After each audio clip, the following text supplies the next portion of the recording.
Maybe you know the story about the tortoise and the hare, and maybe you don't, but it also deals with some historical figures, and we're going to talk about that on St. Louis in Tune.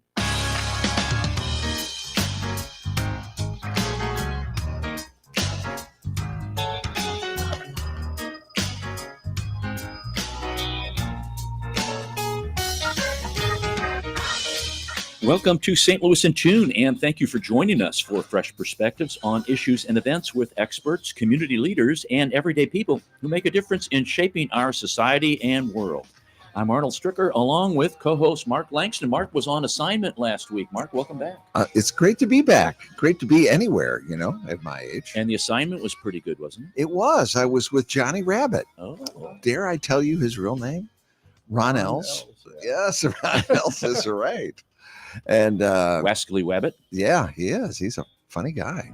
He was the first I think there were two Johnny Rabbits at KXOK.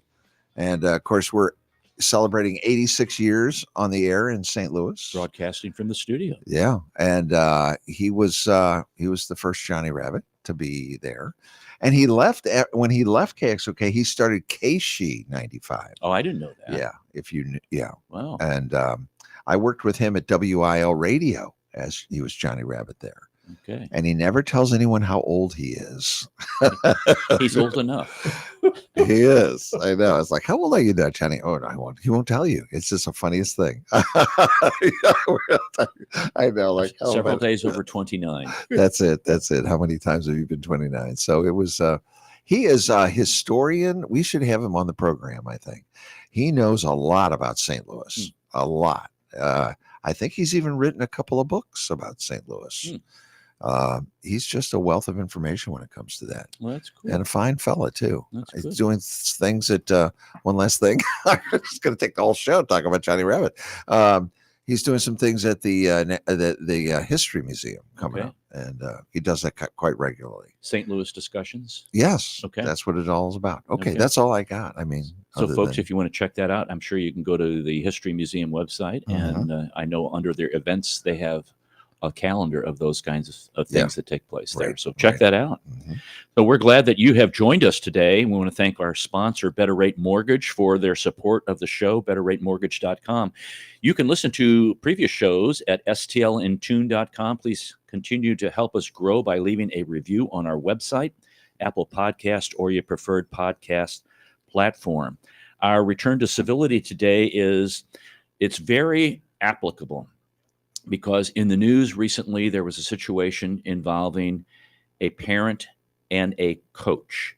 So it's show respect to coaches and referees at children's sporting events. And we're recording this at the end of April right now, and baseball season's getting underway. And I'm sure there's a lot of other things that are going on, sporting events for youth.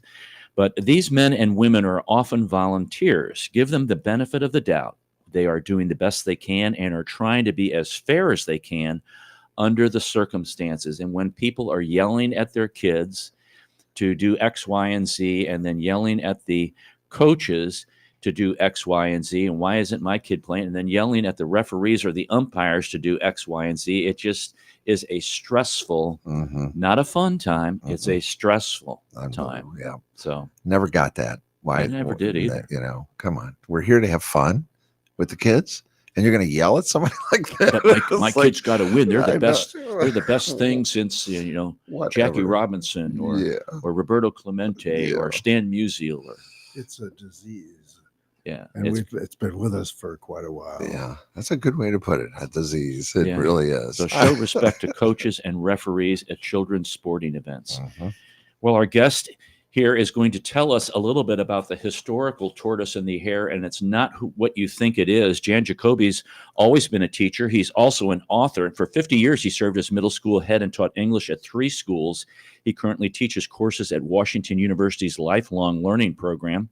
He developed his interest in Abraham Lincoln by taking his students on field trips to Springfield, Illinois.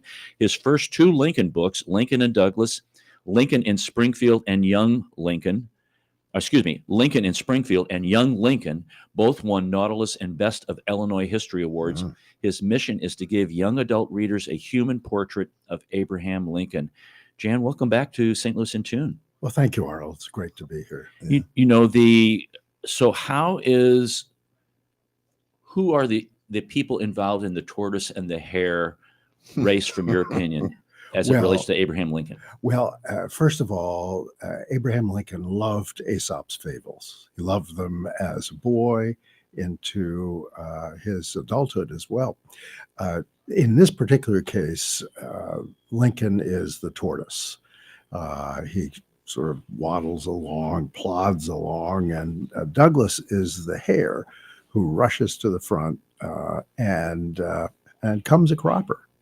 And these guys had known each other for a long time. Yes, people don't know this. They know about the Lincoln-Douglas debates, of course, 1858. But Lincoln and Douglas got to know each other in the middle 1830s in the Illinois legislature.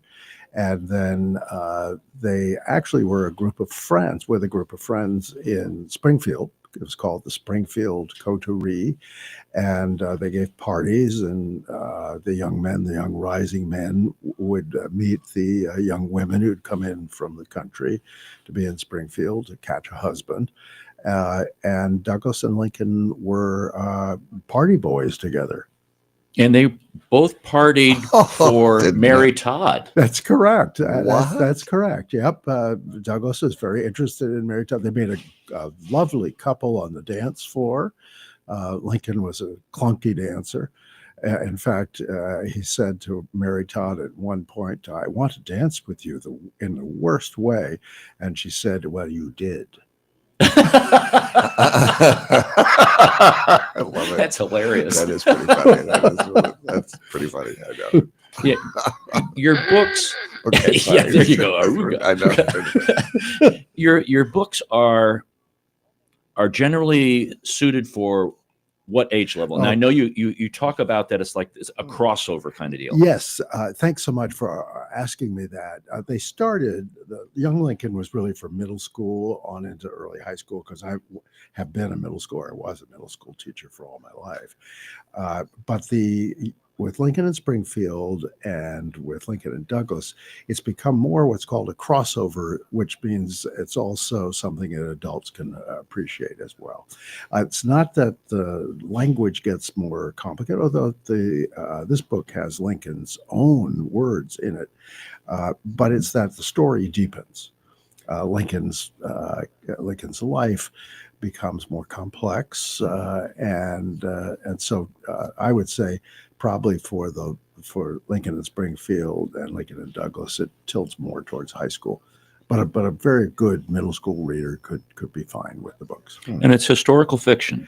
Yes. Now, on the other hand, the historical part of it is as accurate as I can make it. Mhm. The fiction is it's written first person, as if Abraham Lincoln is telling the story himself. And that, of course, is fictional. For instance, in here, I have a piece where Lincoln and Douglas actually talk to each other. And of course, nobody knows, number one, whether it happened, or number two, what they would have said to each other. But I think I can speculate about that. You know, the fellow who did the series on The Crown was towards the end, there were parts of it that in all likelihood didn't happen historically. But what he said is, I'm so true to the characters that I've created situations that I know could have happened. Mm-hmm. And that's the way I feel about my books. Yeah, and the research that you've done with this, very involved. Yes. Now, it's not to be groundbreaking research. I'm not in somebody's trunk in the attic or there. I'm working with the material that's already been Right. Unearthed. And there are 10,000 books about Abraham Lincoln. Right. So I do work with, in many cases, primary but secondary sources. And then in the secondary sources, I'll find the footnote for the primary source, and then I'll go back to that. Yeah, and you have Oh, your notes in the back here, and you acknowledge the individuals, many of, like you said, who have written, pretty exclusively on Abraham Lincoln, and you're drawing from their material, and you're just kind of gathering it all together and kind of making a cake, putting it in a big pot, and mixing it together, and you're adding your own flavor there. That's a good metaphor. I will say that I want those scholars and friends who've written these things about Lincoln before to get full credit for it. There's no doubt about that. And in some cases, I want my reader to know that Lincoln, when something comes up in the dialogue, it sometimes is something Lincoln did say. Right. Yeah, because you do put quotations, and then you do also put your notes. Yes, so that you could say, "Wow, that guy really knows how to write dialogue." Well, half of it is probably these Something he guys. said. Exactly. That's good. Now, this is the third of 5, right? There will be 5. My publisher, Reedy Press, is pushing me now to move ahead on books 4 and 5, and I'd like to do that. So these books generally take 3 years, but I think I may be able to get book 4 out in 2 years and book 5 out in 2 years. So hopefully in another 4 years, the series will be done. So let's put, for lack of better words, let's put bookends on this book. Oh boy. Let's start with give a brief discussion of 1 and 2, the ones that the awards came from. We'll talk about this one, and then what you foresee 4 and 5 being, because great. this is the transition as he gets to the White House. Yes, it is, Arnold. In fact, the title that I originally had for that book, which I've gotten, of the 3 books, I got 1 title. The publisher now has 2. But the one on this one I wanted to call was The Transformation of Lincoln, which of course is what happens. But Josh thought that Lincoln and Douglas, and I do like that. I think it's a very, very clear title. And so thank you for the question. The first 2 books, Young Lincoln is the early years in Kentucky, teen years in Indiana, and then when he first comes to Illinois, second half of Young Lincoln is the New Salem experience. Lincoln in Springfield is he comes to Springfield then to be a lawyer, continue in politics, and then the half of the book is really about his relationship with Mary Todd, and also his relationship with Joshua Speed, who is I think he's probably the best friend he ever had in his life. And Speed and Lincoln counsel each other about young women. So that's a fun part of Lincoln and Springfield. Here, this is that's a good point as well. This one begins in 1849. Lincoln has come back from a term in Congress, 2 years, which most historians regard as a failure. He just did not make a name for himself, and in fact, in some ways, really made a name against himself. He was. So he was not renominated by the party. This all has to do with the Mexican War. Lincoln came out against President Polk and the Mexican War, which was not a good decision because he was brave to do it, but his constituents out in Illinois had lost sons in the war and were mostly pro-war, even though Lincoln basically thought the thing was a land grab. So the first half of this book, first third of it, is the years 1849 to 1854. Those are the years when Lincoln transforms. The second half of the book is after that transformation. It's the great contest with Douglas, the Kansas-Nebraska Act, on into the Lincoln-Douglas debates, and then ultimately the election of 1860. So we're going to talk more about that. Give us a little hint about how you've kind of scoped out 4 and 5. Good. I'm still playing with that. David McCulloch, and I know David McCulloch, but David McCulloch had the idea that this material has to marinate. And so while my publisher wants me to push ahead, it's still marinating. And I think for 4 and 5, what it's looking like is, I think what I will do is take some very high points and then make those I don't think I'll go chronological through all the things presently. For instance, the Fort Sumter, when he's elected president, first day in the office, there's a letter on his desk from Major Anderson saying, we can't defend this place. What are we going to do? And so that crisis, which lasts for about 4 weeks, tests him. And you also we see how it's going to use a funny word here, but how inept he was Mhm. in some ways. I mean, how could he not be Right. in the first month or two?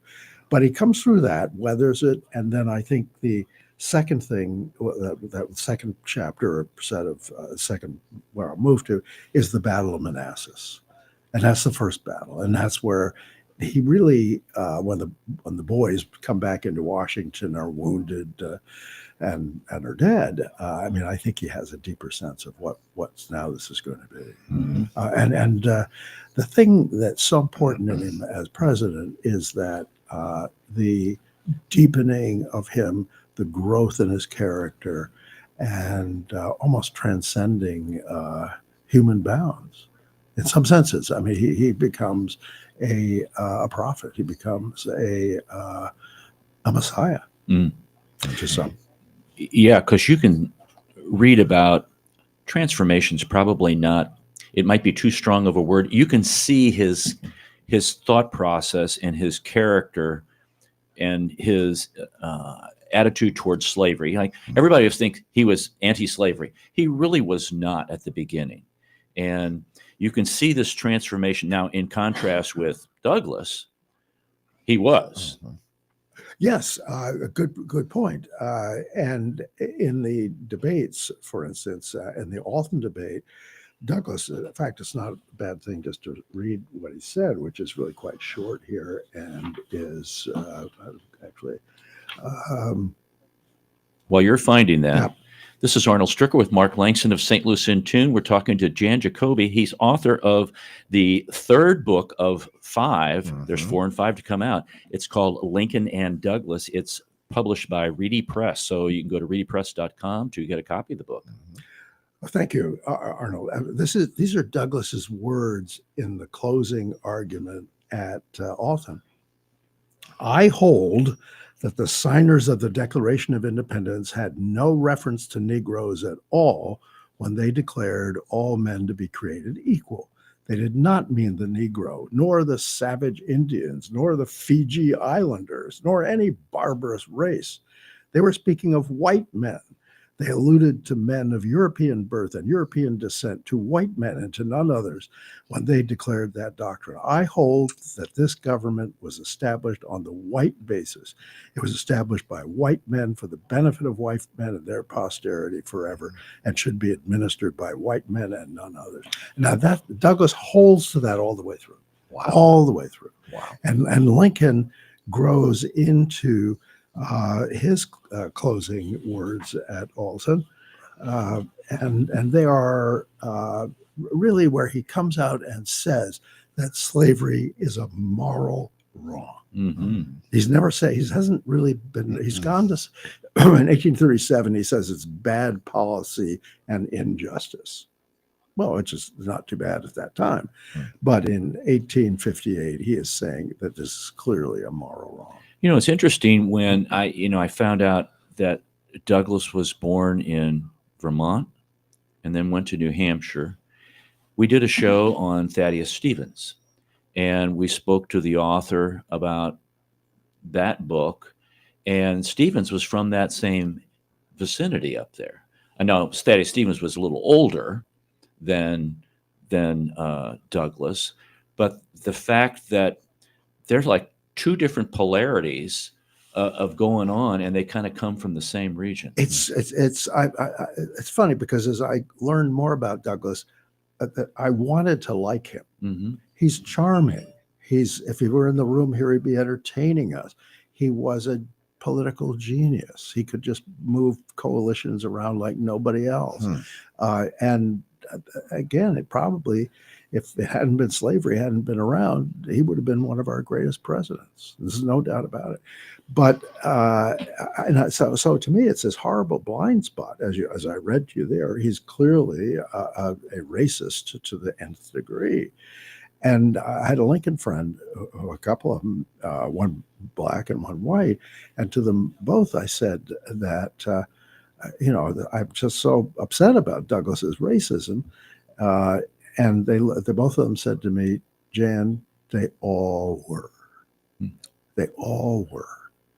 And that makes Lincoln's baby steps look that much more heroic. Right. That's it. That's an excellent point. That's Mhm. really an excellent point, because I think our perspective, looking back from what we've read, Mhm. is that, oh, there was this kind of, the North was anti-slavery, the South was pro-slavery, Right. and that's far from the truth. But yeah, particularly in the war itself with the soldiers, he's got a problem. He wants to move from preserving the Union, which is the war aim for the first 2 years, to freeing the slaves. But his soldiers, at least in the first into the second year, aren't with him on that. Mhm. They're not fighting to free the slaves. Now, ultimately, they do move that way, and ultimately, one of the things that moves it all along are the black troops. Mhm. At the end of the war, there are 200,000 black troops. Wow. Yeah. So that's Wow. that's very important. Who do you see was instrumental in helping Lincoln transform his thought? I don't think it was Mary Todd.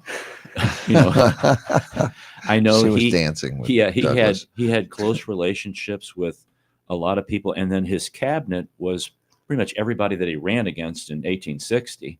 So, but there's this evolution of, I don't want to use the word, or transformation of thought, of where he was to where he ended up, which ultimately got him assassinated.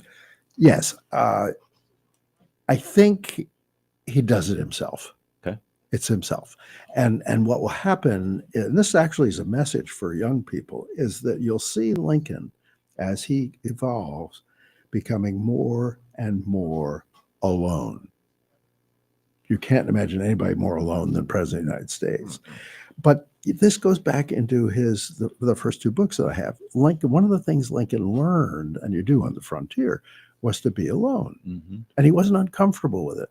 Actually, I go around to schools today and I say to the kids, maybe 100, 150 of them in the room, put up your hand if you like to be alone. Well, you get 4 or 5 hands. Now, remember, this is the COVID group too, so I give them that 4 or 5. And there was one that the school audience, that about half the hands went up. And I looked at them and I said, Wow. what do you do when you're alone? Yeah. And they said, oh, we're on our phones. Of course they are. Yeah. But in any event, because the word that I think applies to Lincoln here is solitude. Mm. And in his solitude, he's learned to reflect. He's learned to process, and I think in that he just takes his experiences, what he's read, the people he's read about and been talking to, and somehow in his time alone he distills it all, and is the person that I think that's how it happened. Mm. You know, people may think, oh, you mentioned this is kind of a middle school, high school read book. This would be a great book just for fun as an adult. This would really be a good book for a book group. Oh yeah. And to sit down, it's a nice read. You get some historical background, you get some fiction, and it's a great discussion book. Mm-hmm. Yes, and in fact, I'm in a book club, and we'll be doing it in the next week. Next week. Oh wow! Yeah. Speaking of, yeah, that's right. But again, that's why I try and intrigue young people with Lincoln, because he's so much like them in some ways. I mean, he goes through all sorts of difficulties, failures, and yet he just keeps. That's the tortoise, and he's just so remarkable on so many levels. I want to kind of hit on that. We're going to take a brief break, but I'd like to touch on that, Jan, because there's teachers who listen, there's parents who listen, there's I'm sure there's some young adults who listen who are still in school, of why Lincoln appeals to youngsters. And I think I want to touch on that when we come back, to kind of give those folks some insights a little bit. And because there are some similarities, especially now in our time where we like to kind of close ourselves off. So this is Arnold Strick with Mark Langston of St. Louis and Tune. We're talking to Jan Jacoby about his new book, Lincoln and Douglas, and we're going to touch and delve into that quite a bit more after the break. Stay tuned.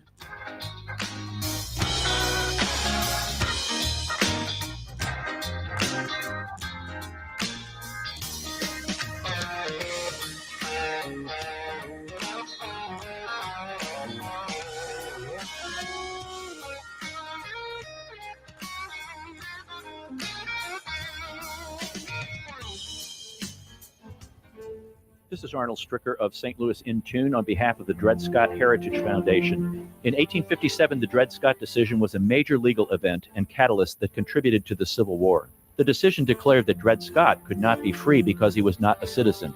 The 14th Amendment, also called the Dred Scott Amendment, granted citizenship to all born or naturalized here in our country and was intended to overturn the U.S. Supreme Court decision on July 9, 1868. The Dred Scott Heritage Foundation is requesting a commemorative stamp to be issued from the U.S. Postal Service to recognize and remember the heritage of this amendment by issuing a stamp with the likeness of the man Dred Scott. But we need your support and the support of thousands of people who would like to see this happen. To achieve this goal, we ask you to download, sign, and share the one-page petition with others. To find the petition, please go to dredscottlives.org and click on the Dred Scott Petition Drive on the right side of the page. On behalf of the Dred Scott Heritage Foundation, this has been Arnold Stricker of St. Louis In Tune. As strange as it may sound, at Better Rate Mortgage, we love talking to people about mortgages. Everyone in St. Louis promises a better mortgage rate, but what you really need to turn that perfect house into your dream home is a better mortgage. At Better Rate Mortgage, we open the door to so much more. So where are you in the home buying process? Researching? Maybe wondering how much you can afford? House hunting? Get a pre-approval from Better Rate Mortgage. Ready to buy? Our team is ready to make your mortgage process fast and easy. Whether you're purchasing your first home or taking cash out to make your dream home even dreamier, our door is open. Come on in and get started today. We'll show you how. Call Sean directly at 314-375-3293 or online at betterratemortgage.com. Remember, at Better Rate Mortgage, a better rate is just the beginning. betterratemortgage.com. NMLS ID 401335, an equal housing lender.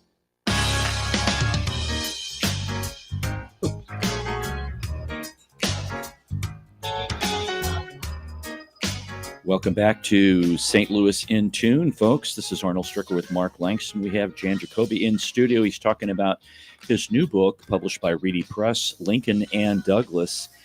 And I wanted to read this. And it's a youth book. It's a high school book. It's an adult book. Yeah. So if you're an adult and you're going, it's a high school book, it probably reads really easily. No. It's a great read. And I want to read something that Jan wrote at the back. The hardest part of this book was to remember that I was writing for young adults.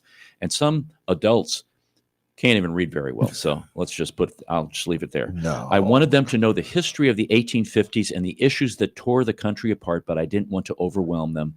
They can be challenged by a text that has an historical context and calls for familiarity with the Bible and Shakespeare, but my experience is that they do best when they are called on to think about and reflect on life. Lincoln's story appeals to them. Before the break, I kind of ask you that question: why does this, and how does this appeal to youngsters? I think it's interesting. I've was a middle school teacher for 50 years. I was a middle school principal for 30 years. And I'll tell you, when I taught my classes, and I taught classics and grammar and all that kind of stuff, but I would pitch my class to the 75th percentile. And I always felt that it brought along anybody who was lower than that, Right. and appealed to people at the top. Mhm. And so, in fact, I had one young woman who said at one point, well, Mr. Jacoby's class is actually a philosophy class. So, I mean, when you're That's cool. when Yeah, you're discussing things like Huck Finn, Mhm. and you're a 7th grader, 8th grader in Missouri, you got to read Tom Sawyer and Huck Finn. Right. I mean, how can you not Right. read Mark Twain? And when Huck makes that agonizing decision to go against his society with the fugitive slave law, to go against, he's not a practicing religion person, but he does, that's such a religious society that he does feel that if he violates the law, he's going to hell. Right. And so he makes that decision to save his friend. And friendship is so huge for these kids. So I think you can approach them on that level. Now, Lincoln is looking for a sense of purpose.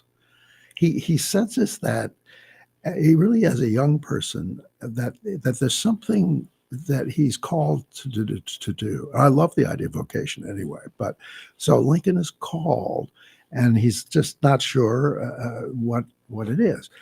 The second thing, though, is that he's an adolescent, and adolescents sometimes have struggles with parents. our children did with us. I mean, it's healthy. They're moving away from you. So, but Lincoln's tension with his father was his father wanted him to be a farmer. His father never believed that in education. He never thought that Lincoln should. In fact, when Lincoln wanted to better himself, his father took it defensively. He thought, "Oh, you don't think I'm good enough, huh?" And I really think Lincoln's father never understood him. So tension with a parent is part of adolescence. Lincoln had religious doubts early in his life, and kids are really on a spiritual, religious level. They may be not going to church, they may, but they're looking at something beyond themselves, and so that's an appealing part of Lincoln. He loves his friends. In young Lincoln, there is a moment when he caves to peer pressure. And it's like similar to what would happen if, say, a bunch of maybe early high school kids woke up one night and went to the woods with a couple of six packs. That's the same kind of thing. That, like, it wasn't alcohol, but it was actually killing a raccoon. And then taking the skin of the raccoon and wrapping it around a dog, and then sending a dog. Well, the dog was chewed to pieces, and his father, the dog was actually ratting on them for getting up at 2 a.m. So they grab it underneath and take it out there, and then they do this. Wow. And Lincoln abhorred cruelty to animals, but in a group, he doesn't stand up and say, "We shouldn't do this." So he caves to peer pressure. Right. He loves his friends, but again, he also learns how to be alone. When it's in his early years, maybe I'd say his teen years, that he gets his first tickles of feeling sad, melancholic, depressed. And when he feels that way, he goes for a walk in the woods. And nature brings him out of it. So those are all parts of him that appeal to young people. That's, Mark, what Wow. the strength of these books is getting even adults to identify, because many adults have not come to a realization or a conclusion. Things are left undone from childhood, from young adulthood, Yeah. from being in their 20s or 30s. Oh, yeah. And when you can look at an individual like Abraham Lincoln and read about him and see the similarities, it's not like you're reading a book that what was the book you mentioned? It's one of the famous Lincoln biographies books. It's by Doris Kearns. Team of Rivals. Right, Team of Rivals. It's not a Team of Rivals book. It's a book of reflection, really, and kind of, wow, he does that, wow, and so you have an opportunity to really get a glimpse into a personality from a different perspective.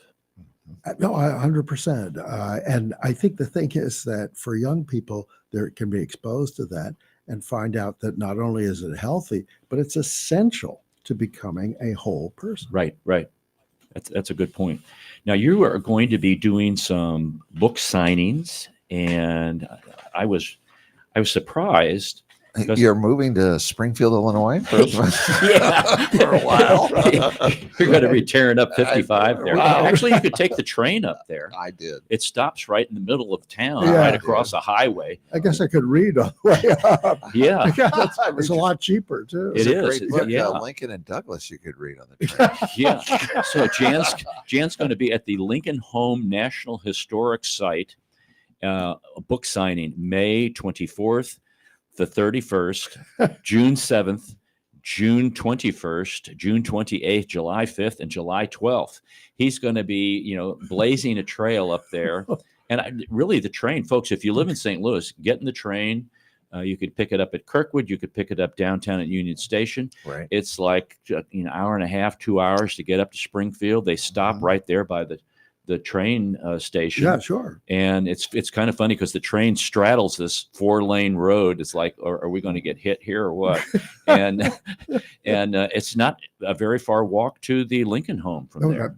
Yeah, absolutely. The Lincoln sites, the museum, the old state capitol, the home are are proximate. Yeah, the Lincoln Museum is one of the best museums we've ever been to. It's only 20 years old too. Yeah, It's, they've What? unbelievable job. Is it? it's 20. Yeah. I had no idea. We That, kind of judge museums by that one. Yeah. The building was designed by Gio Obata. Oh, So St. Mhm. Louis. architect. Yes. I'll be Yeah. darned. Right. So when I was a Cub Scout leader, we used to take the Cub Scouts by train up there, and we'd have such a great time. Yeah. One of our favorite trips. And that's one of my favorite presidential museums. I've been to a few, It is. and it's a really great. I haven't been to the Reagan one yet. I hear I that's haven't. pretty. Here it is. Yeah, Like to go to but that one. this was a real. I really enjoyed it. I've been there a couple of times. It's how I got started on all this. Is We took the 7th graders from MICDS up there, Uh-huh. and I just got hooked. Yeah. Particularly at New Salem.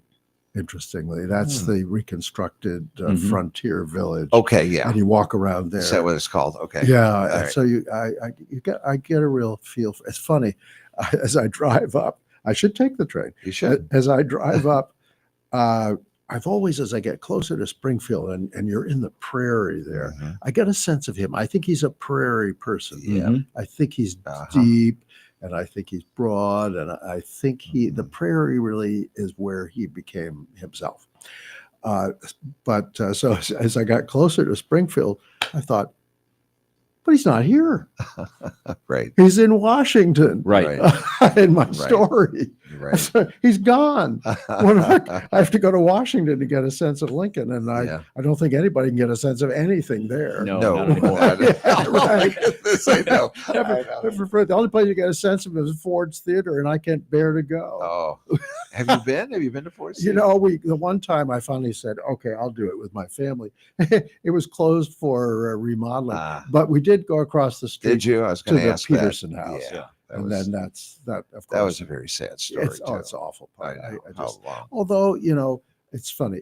The whole story is a Shakespearean tragedy. True.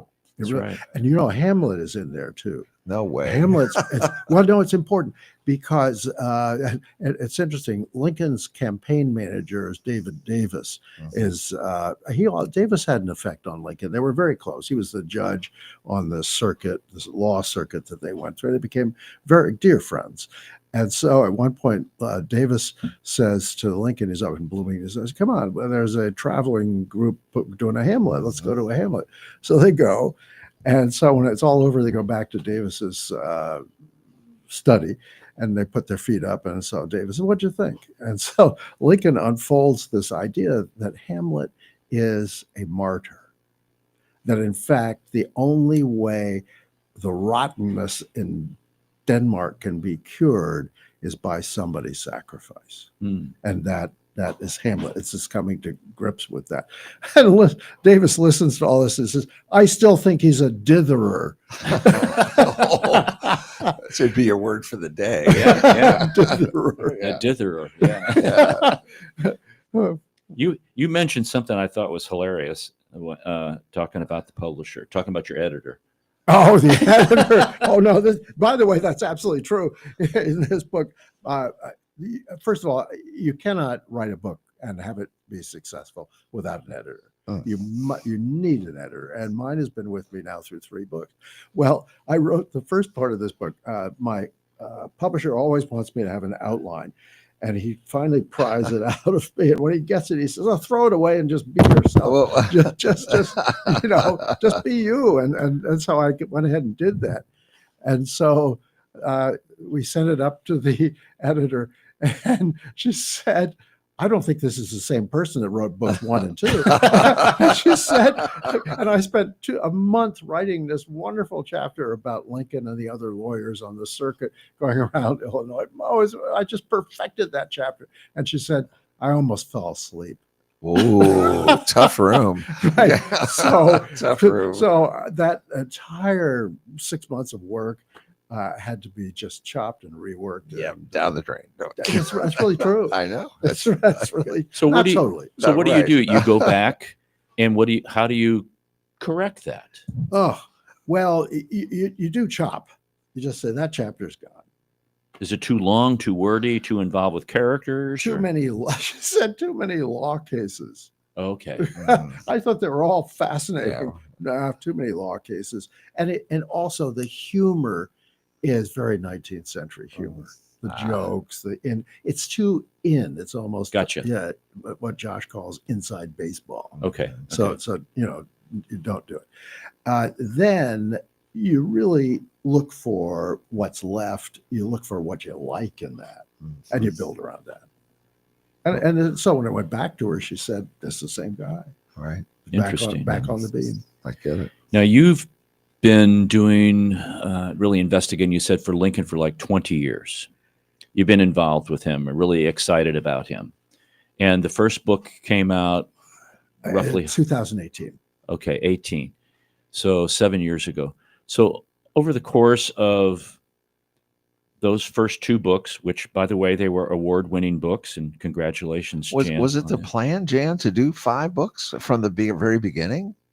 Or did this kind of evolve? It evolved. It evolved, Mark. Okay. Yeah. It was, although one was not enough. Yeah, well, I must say that Josh Stevens, who is some people, Colin, I went back to Colin. Josh is called to be a publisher. He really understands the market for books, and he's a graduate of the Iowa School of Creative Writing, so he also knows darn well what ought to go into a book. And Josh had gone to a conference on young adult, and he found that what was selling was a series. You gotta have a series. And I will say one thing. At one point, I was up at the Lincoln home selling books, signing books too, and a boy who's probably about 10 or 11, he says, "Will there be a sequel?" There you go. So I said, "Yes." And so he said, "Oh, it'll be the Harry Potter of Abraham Lincoln." I was thinking the same thing. You could do a series. Yeah. Well, there it I know. is. Yeah. HBO series. So what have you learned about Lincoln that you didn't know? And it's maybe from this particular book. How deep he is. Hmm. Unbelievable. He's very deep. I had the sense of that too, that he was a deep individual, deep thinker. Just a deep person. Yeah, just a little above us all. And yet here's the point. And I don't mean that. Yes, that's what I meant earlier. A prophet or a seer and something like. Yeah. I do think that what is remarkable about him, and this has come from a couple of Lincoln scholar friends, is that his ego was in the right place. Right. He said, one of them said, when Abraham Lincoln walked into a room to a meeting, he checked his ego at the door. So important. And yes, it is important. And in fact, interestingly enough, it takes more self-confidence to have an ego in the right place than it does to have it way up here. Amen. Those people up there are kind of defensive and they're trying to prove something. Lincoln, he was, Michael Burlingame, who has probably written the biography. It's 1,600 pages and a train car, footnotes and things. But Michael's theme through this thing and his last couple of pages are Lincoln achieved an emotional maturity beyond any leader that we can think of. And it's hard to think of the presidents of our time. I mean, they've been really screwed up people. Yep. I mean, the president one isn't the first. I mean, but to have a person like Lincoln in there, who now that freed him, I think, being away from all those personal issues, it freed him to deal with the politics of it, which were it's like chess in 5D. Yeah. And he was brilliant at that. Yeah. And so he can make those moves without thinking, my legacy. He's not thinking about his legacy. No. He's thinking about what will get us through this war, and can we get through on that new birth of freedom in the Gettysburg Address? Can we get through with a fresh start? He actually corrects the flaw in the Constitution, which is the Constitution allows slavery. And he's the one who has to change that. It's a phenomenal story. And then, of course, in the end, he's killed. Yeah. For it, I think. Exactly. I think it was all for and it. there's Hamlet. Yeah, there is Hamlet. Yeah, exactly. Very good. Yeah, Sure. really well put. Yeah. Yeah, we've talked about in previous shows what would Reconstruction have been like had he lived? Hmm. And where would we be in our society had the election of 1876 Hmm. gone a different way? Oh, and that's like, yes, that's what if the election of 2016 had gone a different way? Right. Yes, I don't Yeah. know. The Reconstruction one is, I think for years I would have said that I don't think it would have made much difference. I'm changing that. Mhm. I really think as I see the genius of his leadership and his political sense, I think you would, and then if you, then if it's going smoothly enough so that you don't pull the plug on it in 1876, I think it makes a difference. Mhm. You know, we talked about, Mhm. Mark, you had talked about character, and Jan had talked about Lincoln's character, and, you know, reminded me of the saying, does the leader make the moment, or does the moment make the leader? And with the right character, Mhm. the moment can make that leader into a stellar Mhm. leader. If he's or she is the right person. Correct. That's Right. yeah. Right. They have to have the right character. Checking that ego at the door. Yes, Mhm. that's right. That is right. And that's a really good way to say that, because, Yeah. you know, we even see that I think you can see that in any kind of vocation Mhm. where people don't check the ego at the door. Oh. You know, we all put our pants on the same way, one leg at a time, unless you're a fireman, where I guess you just jump in, you know. But those guys and gals, that's I okay. don't know where he comes up with this stuff. It's down the block. You know around what the- I'm saying. Around the Right. corner. Yeah. But you're right. Yeah. I hate to say Oh, it. Arnold, I should say I am. I've got a couple of them around here. Let's see. On, gosh, I think it's May 17th. I'm at St. Charles. What? At Main Street Books. Okay. Main Street Books. May 17th at Main Street Books in Yeah. St. Charles. Yeah, Good. that's a good Okay. I'm going to be in Right. Missouri. Okay. Good. one. Yeah, I know. I know there'll be more. For me, this is it's a marathon and not a sprint. Gotcha. Do they sell these at the Lincoln Yeah, Museum? yeah. Now, interesting enough, they sell all three at the Lincoln Home. Ah. In fact, I was up there on Saturday for a meeting, and so I popped over to the home where all my friends are. And so the person on the cash register said, "Oh, you know, somebody just came in." She said she's a ranger at the St. Louis Arch, a national park ranger, Mhm. and she'd found your first book and loved it, and she looked up there and saw you've books 2 and 3. Wow. She got to Springfield kind of to get away from the Arch That's cool. for a day. Mhm. So yes, they are. The people at the home. By the way, I think any of those sites. But if you get up there, you really also need to go to the old state capitol. That's a good one. It is yes. That's so much happens I there. think one of the most fascinating things I learned from that tour, and I'm not, you know, this is a disclaimer, folks. So if you don't want to know what this is, just, you know, put your fingers on your ears for a second here, is that somebody slept in a stairwell underneath, or in a closet underneath the stairs. And that person ended up becoming a very famous person in the Civil War and in our country. You've piqued And that my- person was none other than Ulysses S. Grant. Is that right? Yeah. No. He was kind of on this down, you know, and maybe he was, you know, still dealing with the alcoholism, and Mhm. he was kind of living in a custodial closet because he was homeless Oh my God. underneath the stairway in the state capitol in Illinois. And then when the war started, he was like, okay, well, you know, guess I better get going. That's another fascinating one, and I'm not anywhere near that yet. But Grant and Lincoln and Grant I look forward to the second book. There'll be 2 books for the presidency. The second one will have the Lincoln Grant relationship, Mm. and I'll have a conversation with them before he goes off to the Virginia campaign. Mm. And it's they understood each other. He finally found a general Yes, after a revolving door. I know. It's crazy. Yeah. Yeah. Well, thanks for coming in. Oh, please. And please stay. We're Oh. going to finish up on the show here. Uh-huh. We're going to actually talk about our word of the day. Oh, I've changed it. Did It you? is now ditherer. Yay. I love it. All Our right. word of the day is ditherer, folks. Someone who is unable to make decisions or hesitates to act due to uncertainty or yeah, indecisiveness. you are. It can also refer to someone who is agitated or in a state of excitement and confusion. Mhm. Yeah. I've never. So heard don't be a ditherer. All of the above. Okay. What the- I wow. would say Lincoln was not a ditherer. That's right. That's right. Not even It made me close. wonder whether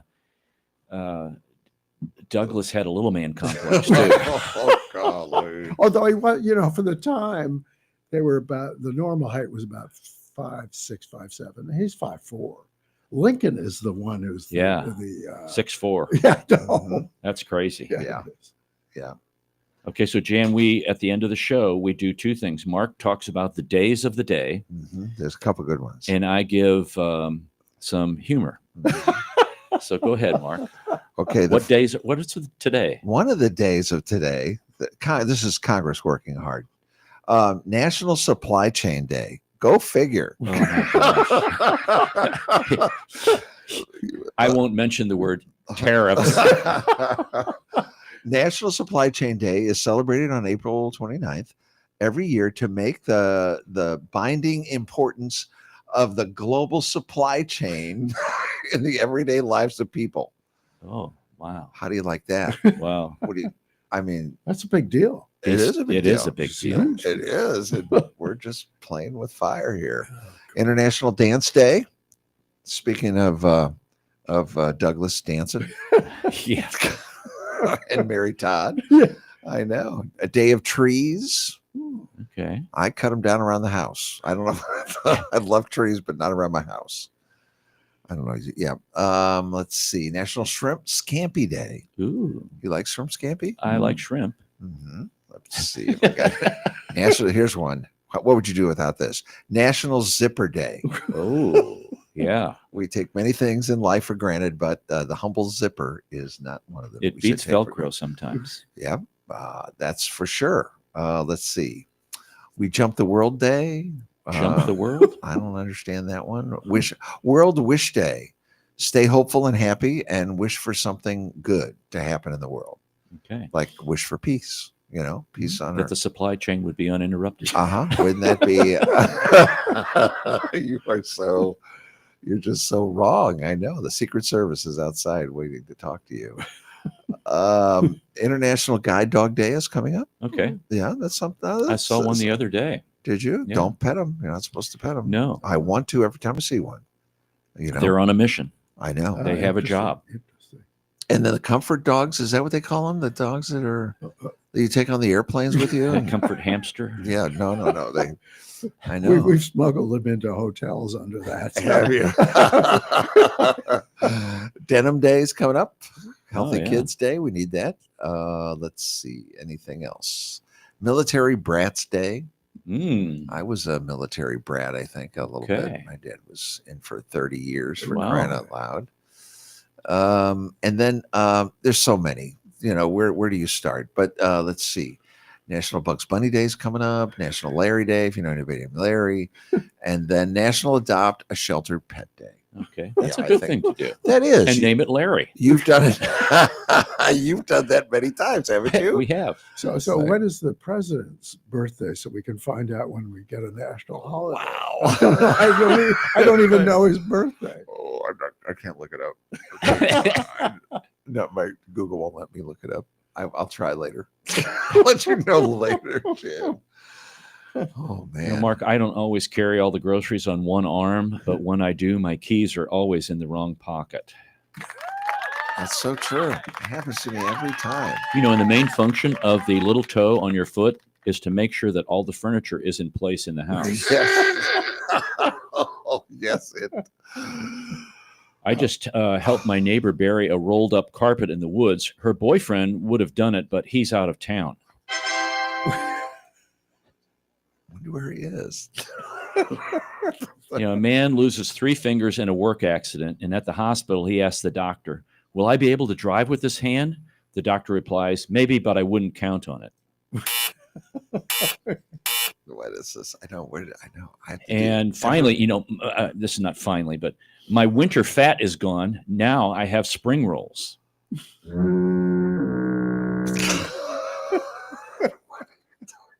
And have you ever been skydiving, No, don't even. Jan?